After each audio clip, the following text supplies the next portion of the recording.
Ruski. That's what we're talking about today, or learning, trying to learn. Let's learn all this Russian interference in our elections here in the U.S. Let's learn some Ruski. And this is Thursday night. Thursday night Ruski. And I think one of the main reasons that I'm doing the Russian show is because actually these broadcasts appear on a Russian language Facebook platform. Sometimes we'll learn a little Ruski for our Russian friends and otherwise over there. So Ruski it is today on the Polyglot Show.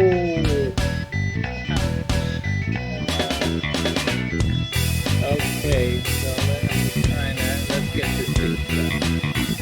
Let's get this thing on the road.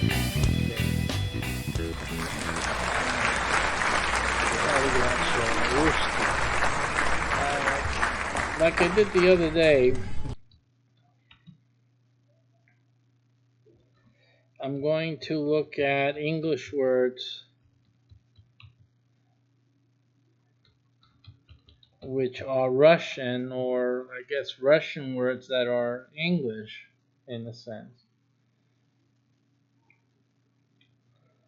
And here's a list of some most common cognates and similar words in Russian and English. We have the Wikipedia. So let's look at that. And see what we can do there. Alrighty. Alright. So it says many languages, including English, contain words, Russianisms, most likely borrowed from the Russian language. Not all of the words are truly fluent Russian or Slavic origin. Some of them coexist in other Slavic languages, and it is difficult to decide whether they made English from Russian or, say, from Bulgarian. Some other words are borrowed or constructed from the classical ancient languages, such as Latin or Greek, which one would expect. And because of English also having Latin and Greek derivatives, or I don't know if that came out right, but it would have those similarities by default. Still others are themselves borrowed from the indigenous peoples that Russians have come into contact with in Russian or Soviet territory. And compared to other source languages, very few of the words borrowed into English come from Russian. Direct borrowing first began with contact between England and Russia in the 16th century and picked up heavily in the 20th century with the establishment of the Soviet Union as a major world power. Most of them are used to denote things and notions specific to Russia, Russian culture, politics, history, especially well known outside Russia. Some others are in mainstream uses independent of any Russian context.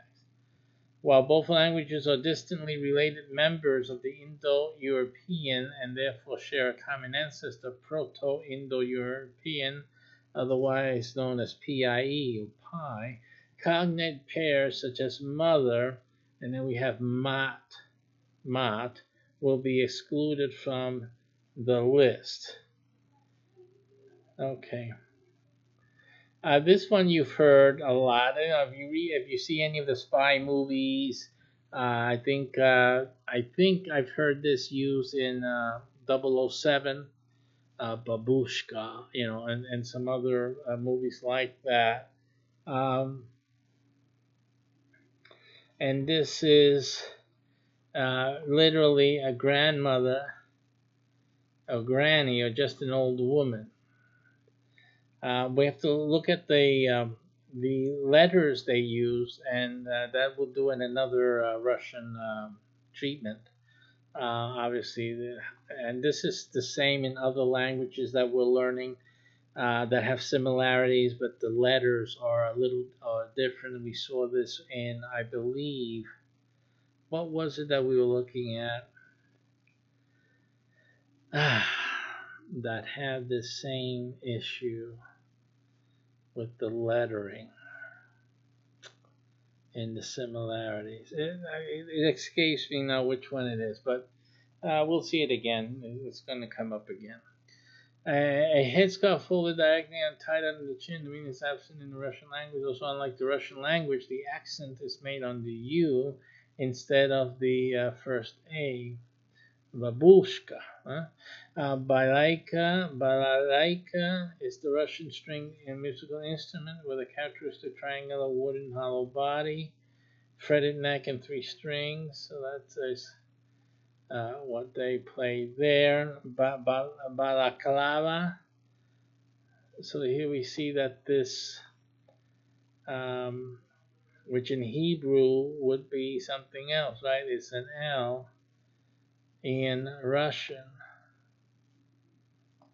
And they use the B's to be like in our uses would be V's. So it's interesting the little differences. Once you learn them, you can easily, read something in Russian. And this is a knitted hat that covers the face. That's the town. And that's the balaclava. I've seen that, right? You've seen that in the neighborhood, no? Balaclava.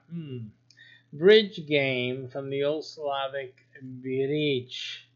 In ancient Russia and ancient Rus was a herald, an announcer of the will of the knyaz, sometimes knyaz's deputy in police or diplomatic affairs, or tax collector.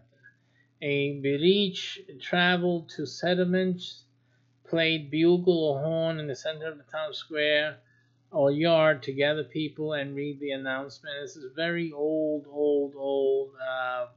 traditions. Most old ancient communities had that town square and the announcement in town square. So that's what that was. Is the same thing. The cosmonaut is a person trained by a human spaceflight program to command, pilot, and service crew member spacecraft. Cosmonaut, Russian cosmonaut,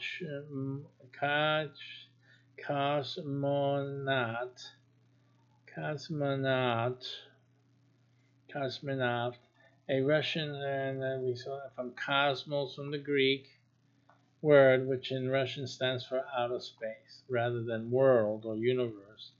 And nautis is a sailor, the space sailor, right? And the term cosmonaut, which would be the same thing about astronaut. The astronaut is a similar word, letters to nautical and nauticus. These are things that have to do with the sea, right? So they're sailors, star sailor in English. Astronaut was first used in 1959. The near similar word cosmonautic had been coined in 1947. Cosmodrome, by analogy with aerodrome, was coined to refer to a launching site for a Russian spacecraft. The Gulag acronym, and it was an acronym for all of this good stuff here. A Russian acronym for Glavnoye Upravlenie Ispravitelino Trudovik Lagere I Kolonii, the Chief Administration Directorate of Corrective Labor Camps and Colonies. I'm not too bad, huh? Historical in the former Soviet Union, an administrative system of corrective labor camps and prisons, and figuratively a coercive institution or an oppressive environment. Intelligentsia, It's the same word, right? But again, you have to transpose it to the Russian languages, the Russian alphabet. That's all. So that when you read this, you will be able to see that what it is. Intelligentsia. From Latin intelligence, intelligentsia. From inter, between, and legare, to choose. To choose between, and legare really means to tie up to. Legare is to tie. To the part of a nation originally pre-revolutionary Russia having aspirations to intellectual activity. In the former Soviet Union, the intellectual elite. Kazakh, a Russian in late 16th century Kazakh from Turkic meaning vagabond or nomad. And named of the ethnicity was transliterated into English and Russian spelling. Okay, so that's where you get the Kazakh people. These are nomads. And I believe these are actually gypsies. It's my guess. Because the gypsies are nomadic, and I guess that's the Russian word for them. They may have been a Russian gypsies, basically gypsies that went into Russia and pretty much were nomadic within Russia or settled there. Naut, a Russian newt, I guess it was a newt. Let's see what that's about. A newt is a heavy scourge-like multiple whip. Ooh-wee. Usually made of a bunch of rawhide thongs attached to a long handle, sometimes with metal wire or hooks incorporated. The English word stems from a spelling pronunciation of a French transliteration of the Russian word newt, which simply means, we'll have to read that, what that is. The newt. Interesting. Kopek. Kopek derives from the Russian spear, meaning spear, a reference to the image of a rider with a spear on the coins minted by Moscow after the capture of Novgorod. A Russian currency, a subunit of ruble. 100 kopecks is equal to 1 ruble. Kremlin, Russian for fortress, citadel, or castle. A citadel or fortified enclosure with a Russian town or city, especially the Kremlin of Moscow. The government of former USSR, and to a lesser extent the Russian post-Soviet government. Mammoth, and a mammoth from Yakut, mamont, probably mama, earth, perhaps from the notion that the animal burrowed into the ground. Any various large, hairy, extinct elephants of the genus Mammuthus, especially the woolly mammoth, is something of great size. Matryoshka, also Russian nested doll, stacking doll, babushka doll, or Russian doll, babushka doll, or Russian doll, Russian matapulska.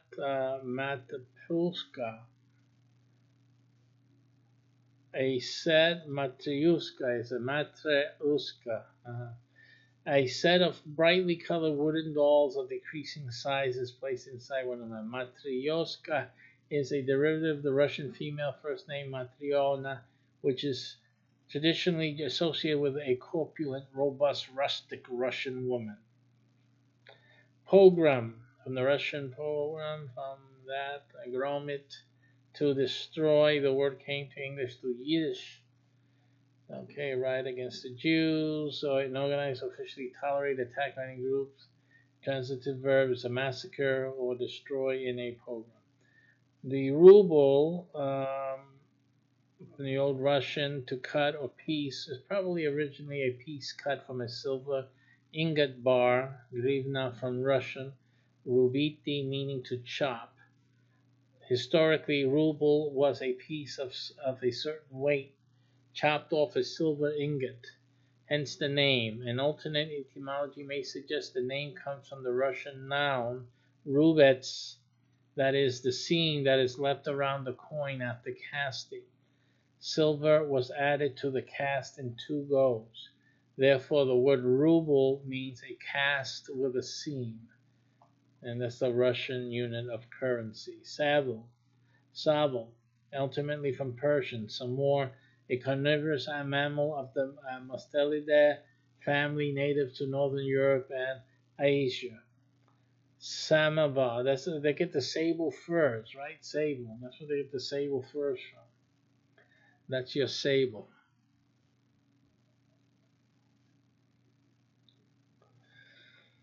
Samovar is samo means self and varit to boil, hence self-boil. A traditional Russian tea urn with an internal heating device for heating water for tea and keep the water at boiling point. Samovar. Sputnik. Satellite in space and astronomy in Russian. Its initial is traveling companion from the escort to put, sport, so co-way or journey, and the noun suffix nik is a person connected with something. It means satellite when referring to astronomy related topics. This term is now dated in English. Taiga, originally from Mongolian or Turkic, the swampy coniferous forests of high northern latitudes, especially referring to that between the tundra and the steppes of Siberia. Troika, threesome or triumvirate. That's a troika, a Russian vehicle, either a wheeled carriage or a sleigh, drawn by 3 horses. When there's 3 horses, it's troika. Okay, Russian folk dance with 3 people. Basically, is anything with 3 people. A threesome would be a troika. Okay, so we can understand that as Americans. Threesome, troika. See, I'm learning, mommy. I'm learning Russian. Okay, and a group of 3 people, anything working together. Ushanka. Ushanka or shapta, ushanka, the word derives from the Russian ushi, which means ears, and also flaps of ushanka, ear flaps, hat, a type of cap. Russian shapka, ushanka, made of fur with ear flaps that can be tied up to the crown of the cap or tied. I used to have one of those, and my father, I think it was one of my father's favorite hats, actually, was the Russian type of hat. And he liked that. So, and they obviously brought me one when I was a little kid. I didn't know any better. But anyway, I used to have a ushanka. Uh-huh. Now in cuisine, they have the blinis. Sometimes blin is a Russian and Ukrainian pancake traditionally made from wheat or buckwheat flour and served with smetana, tvorog, butter, caviar, and other garnishes. In the West, the term blini traditionally refers to small savory pancakes made with leavened batter. Okay, so they're basically like they call that like what's the word the French make crepes. They're like Russian crepes. They're thin. Kulibyak. Oh man, that looks like wow. Is a type of Russian pirog, usually filled with salmon or sturgeon, fish, rice or buckwheat, hard-boiled eggs, mushrooms, onions, and dill. The pie is baked in a pastry shell, usually a brioche or puff pastry. What's on for dinner tonight? Okay, Kaffir. Kaffir is a fermented milk drink similar to a thin yogurt that is made from kaffir grains.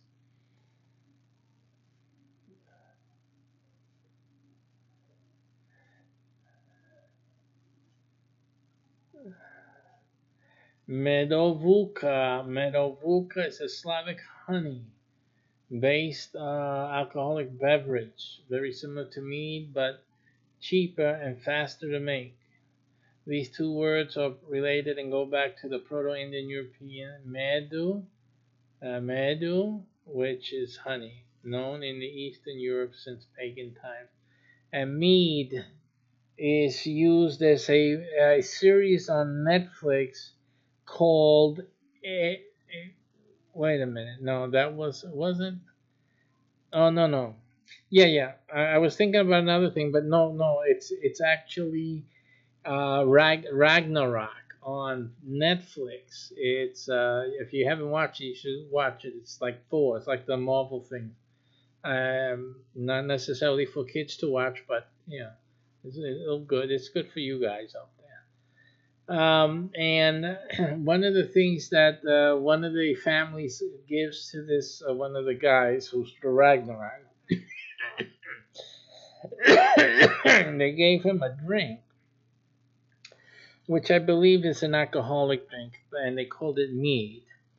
So I believe that it is similar, if not the same thing that these guys are talking about here. Mead. It comes from this similar thing here. Similar to mead. Now, mead is an alcoholic beverage created by fermenting honey with water, sometimes with various fruits, spices, grains, and hops. The alcoholic content ranges from about 3.5, which is less than a NyQuil, by the way, and to more than 20%, which is more than a NyQuil. The defining characteristic of mead is that the majority of beverages fermentable sugar probably is fermented. I guess that's what it says. I'm guessing that's what it says there. Let me just look at it. The majority of ferment is derived from honey. Okay. It may be still carbonated or naturally sparkling, dry, semi-sweet, or sweet. So that's an interesting drink, for those who engage in such things. Orushka is a cold soup of Russian origin. And I wonder where they get this cold soup from. Why is that? That's a curious thing. There's nothing to heat with. An easy way is prepared. You don't have to worry about heating it or anything. It's possible, right, in some of the colder parts of Russia. Pavlova, all this all nice stuff, is a merengue-based dessert named after the Russian ballerina Anna Pavlova. It is a meringue dessert with a crisp crust and soft, light inside, usually topped with fruit and whipped cream. The name is pronounced all like the name of the dancer. So they made that and named it after her. Pelmeni. Pelmeni is a dumplings. Pelmeni. Now you know what to ask for in a Russian restaurant.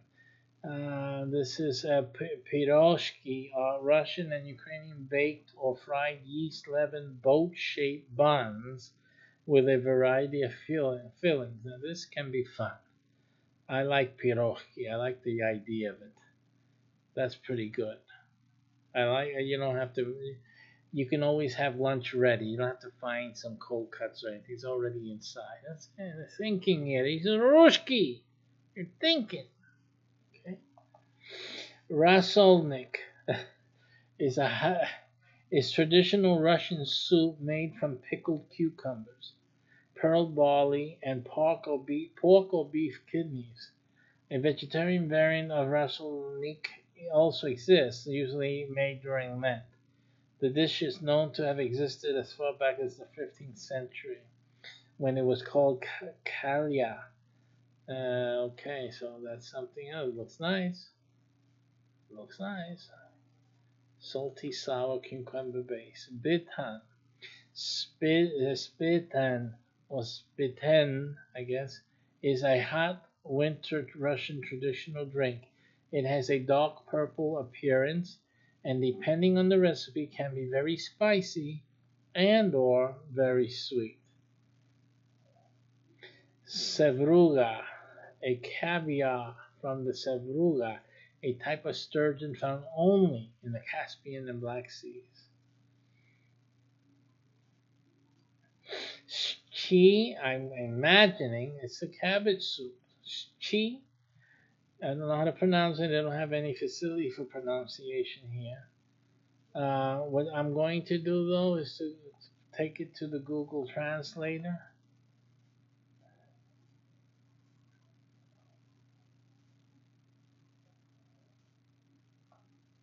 Oh, let me see. Also speak.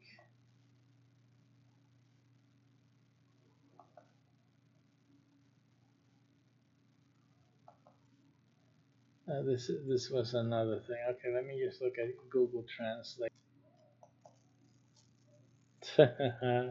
This is the way these computers these days work.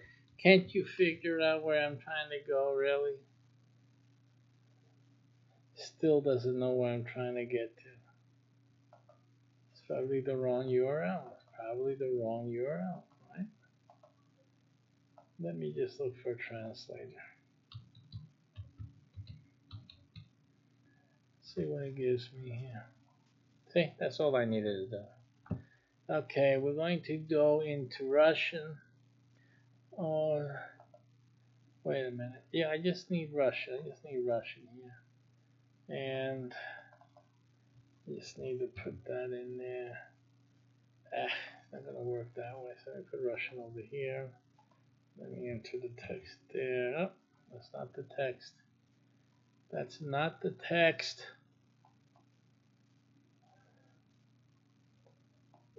Let me just put this one in copy.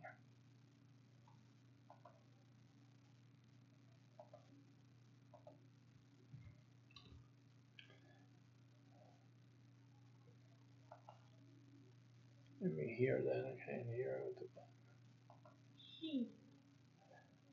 She. That wasn't bad. She, huh? It's just incredible how I can just take these things and pretty much stammer my way through it with some decency and self-respect. Yes, sirree. Amen. Praise God. Give all the glory to God. She. Oh man, at least I can go to Russia, and if I don't know how to say any other single thing, I can just say she and enjoy a wonderful cabbage soup. This you can't. What else do you need? You just go to Russia and just say she all day long. She. Now remember in the Mandarin Chinese, bushi is no. So right there we know the she is there. Bushi for no in Mandarin Chinese, but at least the she economy of pronunciation, huh? She in Russia brings me a cabbage soup.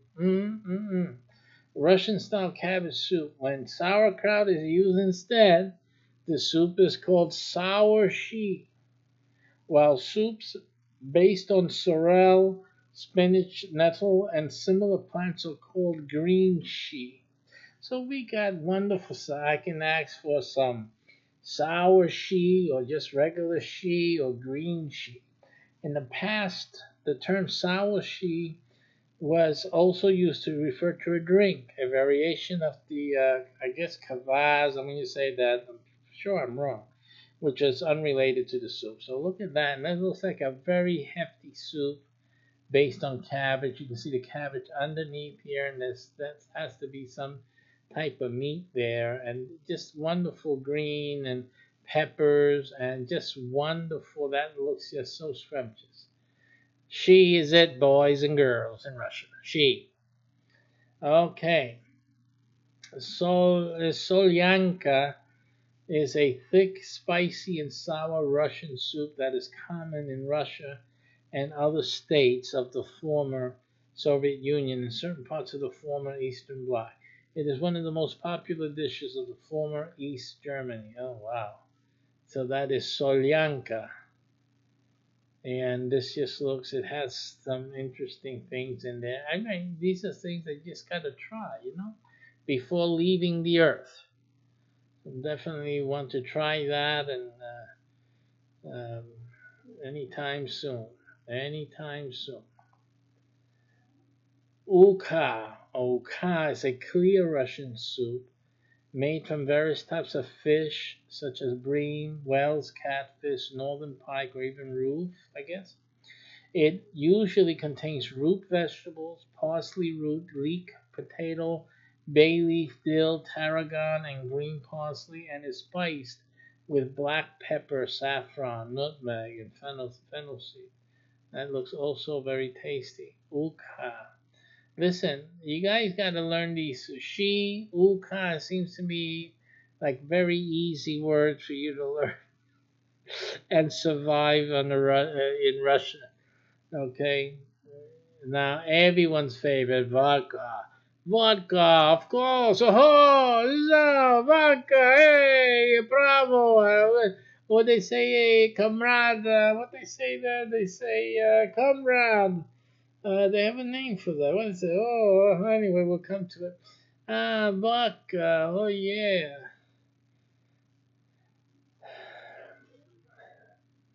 The agitprop in political administrative. Agitprop. And this one other thing, if you notice the agitprop, if you notice in the Russian, this is just my initial observation. They're very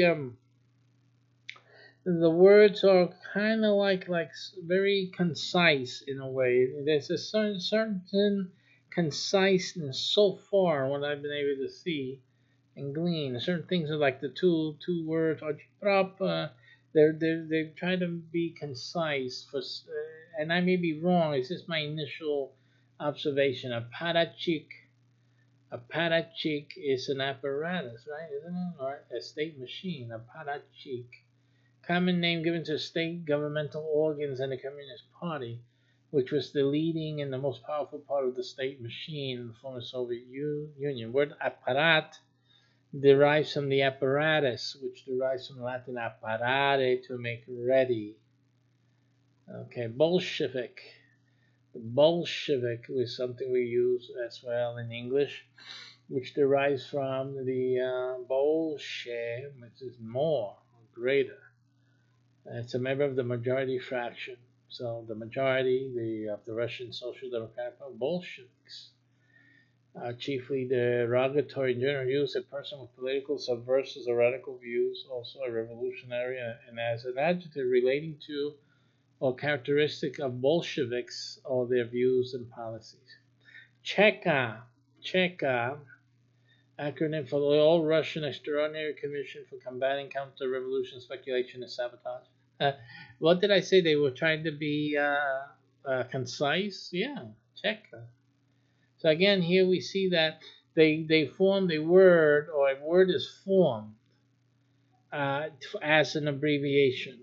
It's actually an abbreviation, and a word is formed. And again, these are words. I guess they were accepted. I don't know if it was created in Russia. I mean, the full name was created in Russia, but I don't know if the acronym as a word was something that the Russians did or that we did. But it is what it is. Commissar, commissariat, reinforced by medieval Latin commissariatus, both the medieval Latin commissarius, a person in charge, from Latin committere, in trust, term commissar, first used in 1918. It's an official of the Communist Party, especially in the former Soviet Union and present-day China, responsible for political education and organization. A head, don't you love being in the U.S.? Really? A head of the government department in the former Soviet. But they're not doing anything different, you see, than like the Democrat or the leftists would be doing here. I guess on the right, I haven't seen it, but I guess it's something that's being done. But we know it's happening on the left. I do know that there are political movements on the right which aren't really on the right, but they're trying to infiltrate the right. So I know that's happening. And so they get the same idea of these of political education and organization is simply, you got to vote this way, a strict or prescriptive figure of authority. Drushina or Drusna, Russian, Ukrainian, Slavic drug meaning companion or friend, related to Germanic drotin, a Proto-Germanic drutinaz, meaning war band, an a detachment of select troops in East Slav countries who performed service for a chieftain. So basically, they were friends. These were what we call them. These guys who mercenaries. We refer to them as mercenaries, right? Later, the Niaz, okay, Niaz is its original functions were bodyguarding, raising tribute from the conquered territories, and serving as the core of an army during war campaign. In Ukrainian, the word it would be druzhnya means legal wife in Ukrainian. There's obviously the closeness of that druzhnya was very close to the Ukrainians. Duma from the Russian word dumat, to think or to consider. Duma. In English, just dummy, right? It's probably the opposite of dummy in English. These are Duma, and in English, you're a dummy. Okay, so Russian is opposite of dummy in with the Duma. A pre-19th century advisory municipal courts in Russia later referred to any of the 4 elected legislature bodies established due to popular demand in Russia. Yeah, oh yeah, Ukasu with vodka, oh my. Oh, now we're talking. Let's go to Russia. Uka! Oh man. The legislative body in the ruling assembly of Russia and some other republics of this former Soviet Union. By the way, thank you for that, Leshuk, I believe. Thank you for that addition to our education today. The State Duma. The State Duma. This is hilarious in a way. Yeah, I'm just looking at it for application in the U.S. Do we have a state dummy? Who are the dummies here? The Russians have Duma, but we have dummies.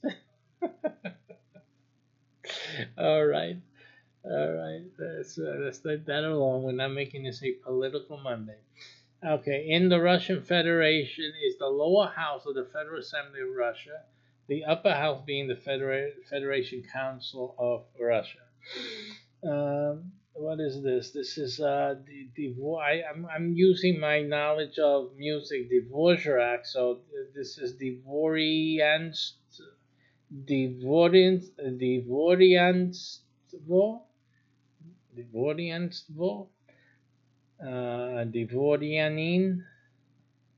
and Dvoriane, meaning nobility. In the Russian Dvor, referring to the court of the prince, the Duke Knyaz, and later the Tsar. Term for the Russian nobility that rose in the 14th century, essentially governed Russia until the Russian Revolution. I'm going to put this into, again, the translator, not to translate it, but just to give me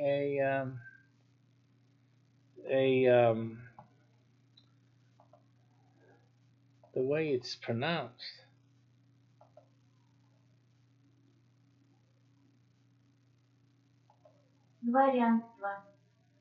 I got the Dvori right, huh? Dvorianstvo. Dvorianstvo.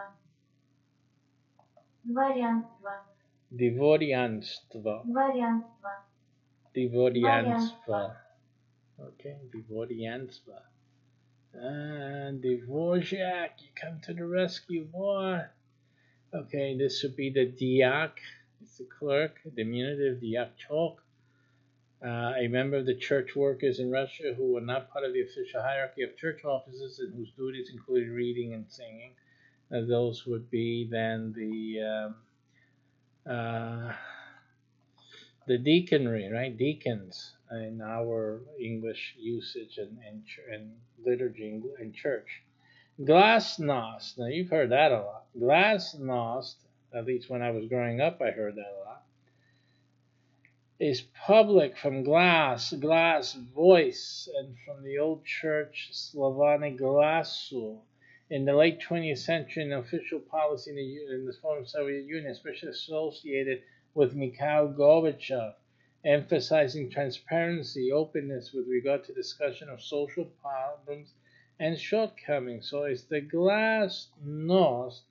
Where's the nost though from? What is nost? Glasnost is saying that it's publicity. Glasnij is public. From glass, which is voice. Glasnost. I'm going to put this in the etymology machine here, so just to get some more information from that. Etymo online. Very good. And we're going to put that in here, glasnost, and see what we can get. Glasnost as a noun, from Russian glasnost, openness to public scrutiny, literally publicity, fact of being public, ultimately from the Old Church Slavonic glasu, voice, from remember the pi we were looking at? It's the Proto-Indo-European origin, galso, from the root gal, to call, gal, to gall you. Okay, that's where the languages came from, brothers. Call, shout. First used in social political sense by Lenin, popularized it. But I still want to get the nos. You see how both of these descriptors did not deal with the nost. There should be a meaning for nost. I guess it's a type of an ending, like ik or ism. It could be that the nost is just the environment of glass. Glass environment is the environment or the state of public voicing. So that's the glasnost. It would be my guess, because they're not giving anything about the nost here. Okay, so, and I can do a direct nost there, but usually, let's see, I'll be lucky if they have anything. Nos, they give the nostrum, but not nos. Let's see here. We have a Latin nostrum, neuter of noster is our. So glasnost can also mean like our voices and our public, right? Our public voices. So the glasnost might be from related to our, or what I said before. I think what I said before is more likely what it is. Okay, we have a glavlit. It's administration, public affairs. These are just cadet, the Constitutional Democratic Party or Constitutional Democrats. So they're called cadets over there. Informally called cadets, or cadets from the abbreviation of KD of the party name. Okay, so they call them cadets. Again, it's an English word that we use, cadets. Kozrashiot, economic accounting.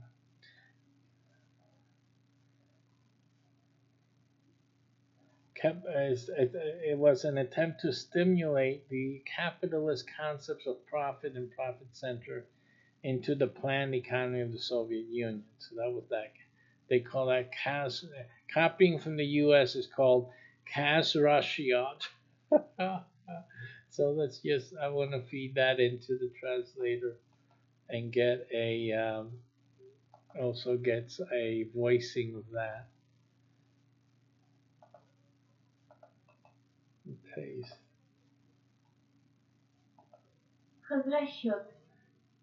Kozrashiot.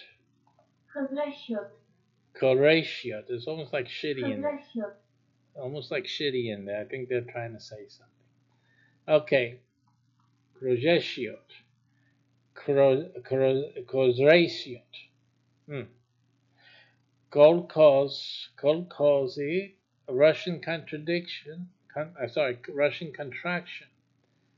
Kolkhozyaistio, collective farm, a form of collective farming. Kolkhoz. And again, we'll do this in the translator. Just giving ourselves exposure here, folks. Exposure. Kolkhoz. Kolkhoz. Kolkhoz. Kolkhoz. Kolkhoz. Kolkhoz. Kolkhoz. So that looks like that second K is silent there. We'll learn the rules soon.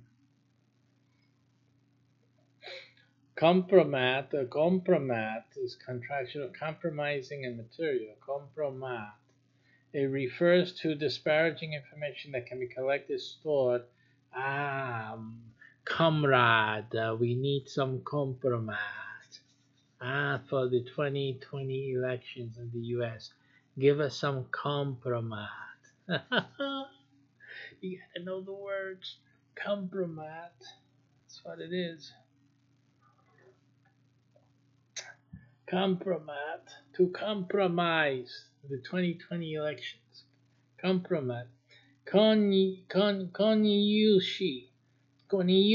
the master of the horse, was a position of varying importance in several European nations. Konyushi, master of the horse, a boyar in charge of the stables of the Russian rulers. I'm going to look at boyar.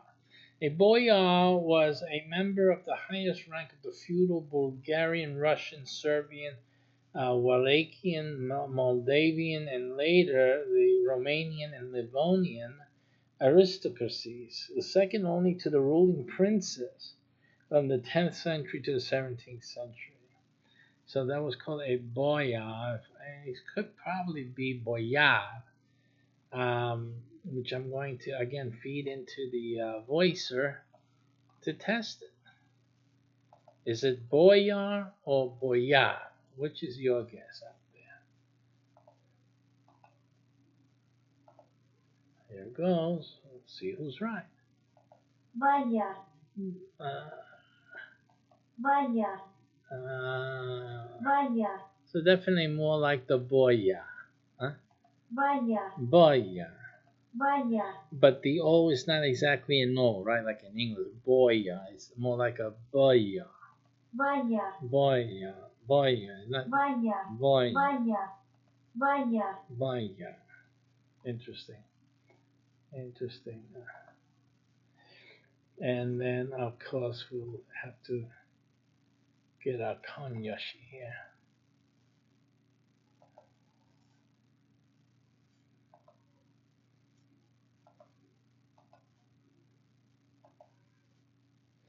Here goes. It's either konyushi or konyashi. Or konyashi. I doubt it. Doesn't sound Russian when you say konyashi. It doesn't. It would probably say konyashi. Konyashi. Konya in Spanish. Konyashi. Konyashi. Kanyushi. Kanyushi. Kanyushi. I was almost there, halfway, huh? Kanyushi. If I said Kanyushi, they would understand me, right? Kanyushi. Kanyushi. Kanyushi. Right? Because I would say ya, and they're saying you. Kanyushi. Kanyushi. Say Kanyushi, yeah! Kanyushi. Alrighty, we're getting there. Okay, Korean-satsiya. Yeah. Oh, Russia's gonna be fun. Korenizatsiya. I feel like I'm reprimanding a child. Korenizatsiya. Hey, Korenizatsiya. God, somebody's in trouble. Somebody's in trouble. I'm telling you right now. Serenizație. Oh man, she goes through that with like a lightning, right? Serenizație. Corinizația. Serenizație. Corinizația. Serenizație. Corinizația. Serenizație. Corinizația. Corinizația. Corinizația. Corinizația. And that means nativization or indigenization. Literally putting down roots. Corinizația. You go there, you ask for the uka or the she, and then you say Corinizația. They bring out the daughter, and you're done. It's good. Everything is perfect. This is wonderful. Okay. All right. And then the daughter was what? What would have been that? They had the word up here. Let's look for that. They bring out the what was that? They bring out the what was it? If they bring out the Troika, you're doing great. Absolutely. You're doing great with the Troika, okay? I'm looking for the one that represented the lady. There's one of these that talks had a mention of the lady, of a Russian woman, corporate matryoshka, matryoshka. Or Matriona. Oh, that's great. You don't want the Matryoshka, but the Matriona. You ask for the Korini Jazisu. Oh no, Korini Jazisia, and they bring out the Matriona. You're set. And if they bring out the Troika, you are deliriously set for the rest of your life. That with the she, you're done. Very good. Absolutely. Korinizacija. Kulak, meaning tight-fisted. Oh, kulak. Originally a prosperous Russian landed peasant in Tsarist Russia, later the term was used with hostility by communists during the October Revolution as an exploiter and strong adherent of private property and liberal values, and that is opposite to communists. They were severely repressed under the rule of Joseph Stalin. There he is. Karai was territory, term of Russia's 85. These are Karai. Leninism, well, it's what Lenin was all about. It's all about Lishenets. Deprivation, properly translated disenfranchisement. Lishenets, a certain group of people in the Soviet Union who from 1918 to 1936 were prohibited from voting and denied other rights. Lishenets. Lishency. Menshevik. Minority. Menshevik was coined by Vladimir Lenin when the party was atypically in the minority for a brief period. Menshevik, as opposed to the Bolsheviks. The Bolsheviks were the majority. The Menshevik were the minority. So that's a good way to remember that. Menshevik is minority. Bolshevik is the majority.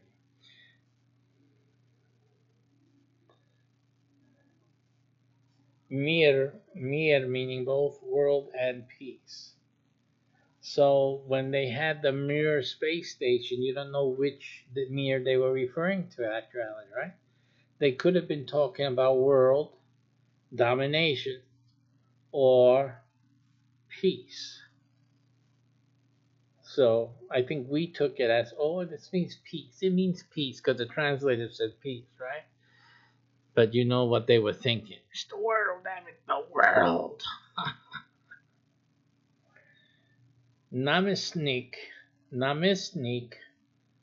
I would think it's that's the way. It's namestnik. I don't think its name is Nick. So let's see.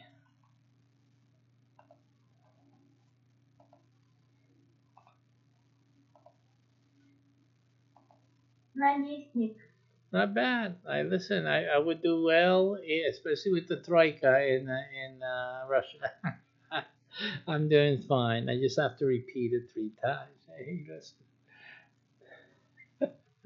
There it goes again. Наместник. Namisnik. Наместник. Hey, come on. We're ready. Narkompros, Narkopros, abbreviation for the People's Commissariat, Narkom, and Pros, People's Commissariat for Enlightenment, also founded by the Bolsheviks during the Russian Revolution. And Narodniks, the Russian Narod people in turn. So it looks like Niks though has to do with people. Niks.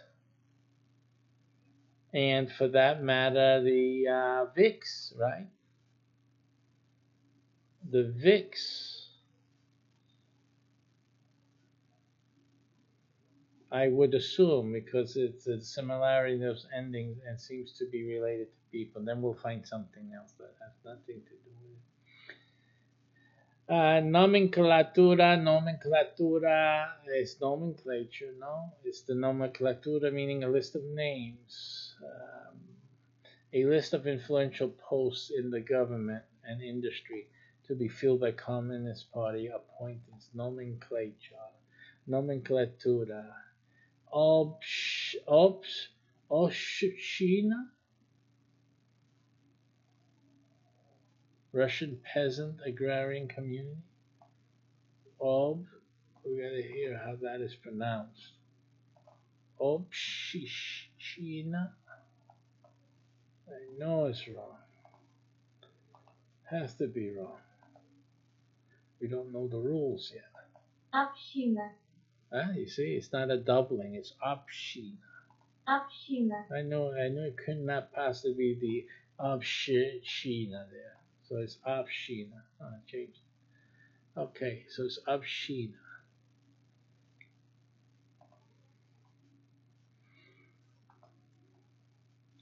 Okrana, Russian Land Protection Section, Secret Police, Okrug. I'm skipping a lot of these that I just don't need to. We don't need to know what the names of the different departments are and stuff like that. Oprichnik, again, the Nik is. I stop here because of the Nik. It has to do with people. Was the designation given to a member of the Oprichnina, a bodyguard corps established by the Tsar Ivan the Terrible to govern the division of Russia. So these are particular people. They are Nik, Oprichnik, and Oprichniki, and obviously really suppressed any opposition. And I would dare to say that the Oprich should be oppression. It should mean like oppression people who are going to oppress, like they say, suppress any opposition. I think it's the Oprich. The Oprich is like oppression people. Perestroika is the restructuring, but I like the Troika. I like that reference. Peres. The term first used 1986. The reform of the political economic system of the Soviet Union, first proposed by Leonid Brezhnev at the 26th Communist Party Congress in 1979, later actively promoted by Mikhail Gorbachev from 1985. Podyachi, assistant servant, occupation in prikazes, local upper governmental offices. Politburo, we all heard that. The Politburo is the political bureau. Again, they don't want to say political bureau, because then it would be English or Spanish. But they say Politburo, Polit. Posadnik, Posaditi of the old Church Slavic, meaning to put a place. Posad, and again, Nik is people. Posadnik was the mayor in some East Slavic cities or towns. So it's a Nik, a person who is the Posad. Posaditi was saying there is the meaning to put in place. So it was the person put in place. The Posadnik is the person put in place. Posad then is a person. Posad. Praposh, like the other one with the SHCH is only one. Praposhik. Praposhik is a rank in the Russian military. I'm pretty sure I got that one. Based on the previous, right? The treatment of the SH and the CH together. We only pronounce one. So try that.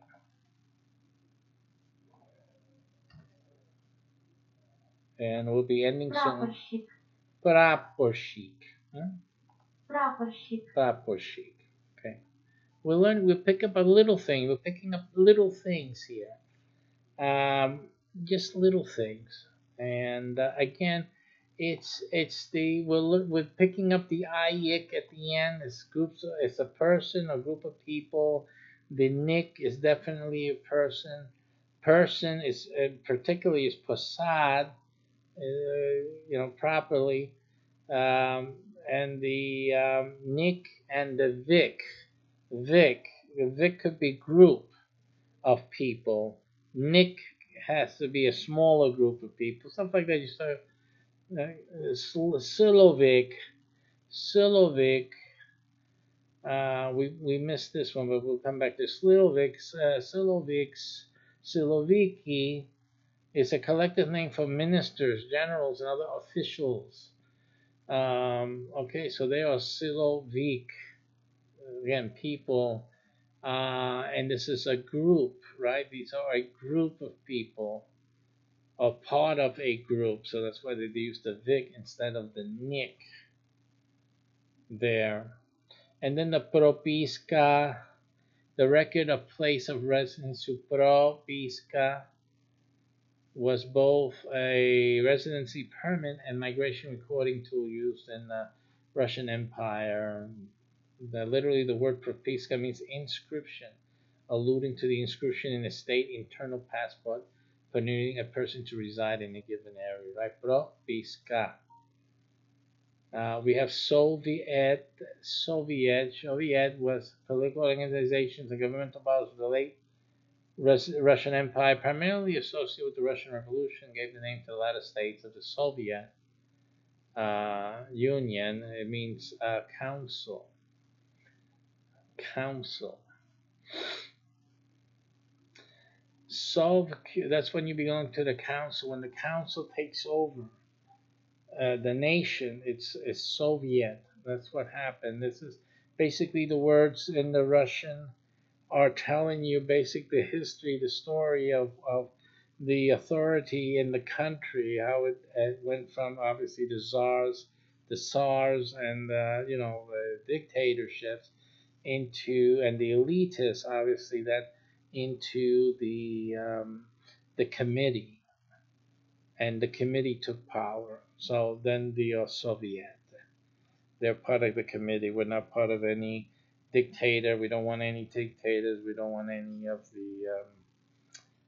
the elitists or anything like that. So they created then the council.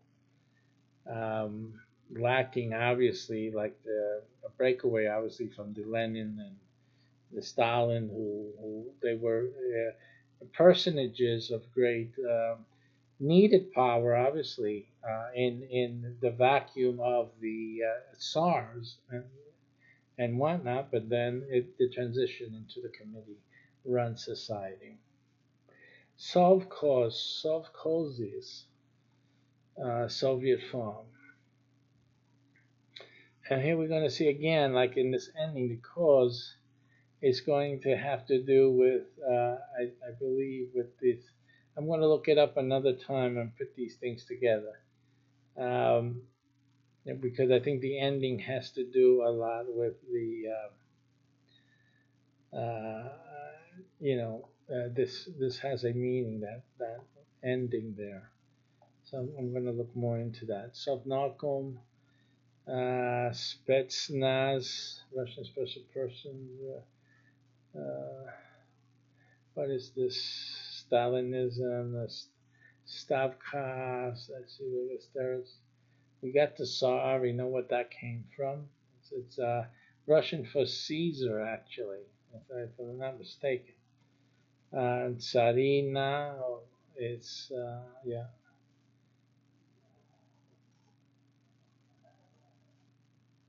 Tavaritch, which was the one now I remember as Tsarevich here. Um, but it reminded me of Tavaritch, which I believe means a friend, a comrade. Tavaritch, which was the word I was looking for before earlier in the broadcast. This is a Tsarevich. That's not a son of a bitch, it's Tsarevich, which is the eldest son of the Emperor of Russia, the male heir to the Tsar. Siyatsky is sometimes translated in the Greek meaning a rule of 1,000. Ukaz, the ordinance, edict. Votchina is the father's heritage. It's a state. Yevetsia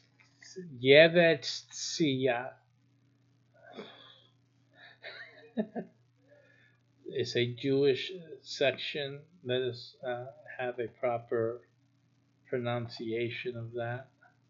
I'll be finishing in a second here, guys. I'm very tired, hungry. I need some shi right now. I really do. And then some troika, man. Get me that troika. Woo. Yeah. Yes, yeah. Yes, yeah. You just have to ignore everything. They just go right through. Yes, yeah. You understand what I'm saying, don't you, comrade? Tavaritch. Just keep walking. Go. You know. Just fill in the rest. Whew. Zampolit, officers in command. Zek is former Soviet person held in the Gulag or in prison. He's a president. He's a Zek. You're Zek. Zemshina is earth or land.